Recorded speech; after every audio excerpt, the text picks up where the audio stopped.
Przedstawiam Ci poranny masaż twarzy. Zaczynam od delikatnego tappingu. Opukujemy całą twarz, pobudzając nasze tkanki do pracy, delikatnie rozbudzając również węzły chłonne. To pierwszy krok do tego, by limfa swobodnie przepływała, usuwając wszelkie poranne zastoje. Poczujcie się, jak Wasza skóra się budzi.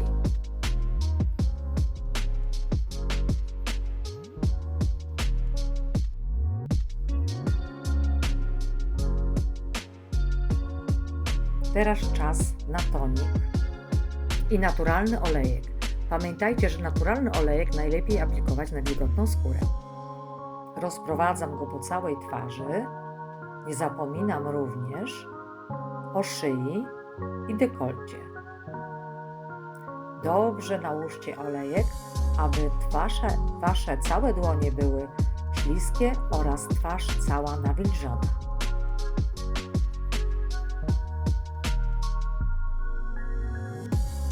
Nawilżam też całe dłonie między palcami, żeby masaż był płynny i przyjemny.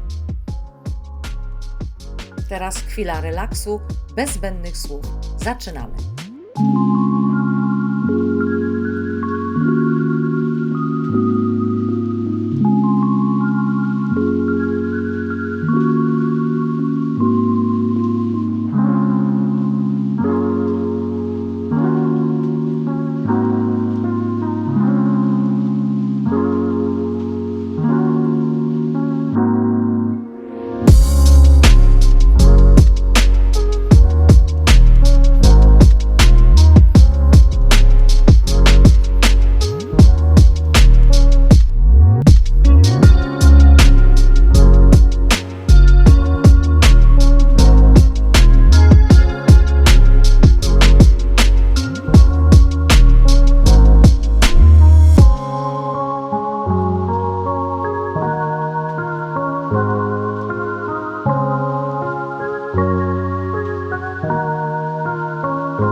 Jak się czujesz? Mam nadzieję, że wspaniale. Pamiętaj, że regularność to klucz do sukcesu. Jeśli będziesz wykonywać ten poranny masaż systematycznie, zobaczysz, jak Twoja twarz się zmienia, staje się jędrniejsza, a owal pięknie się podnosi. Zapraszam Cię serdecznie do subskrybowania mojego kanału, gdzie znajdziesz więcej treści na ten temat. Zostaw komentarz, serduszko, napisz, jak Ci się ćwiczyło.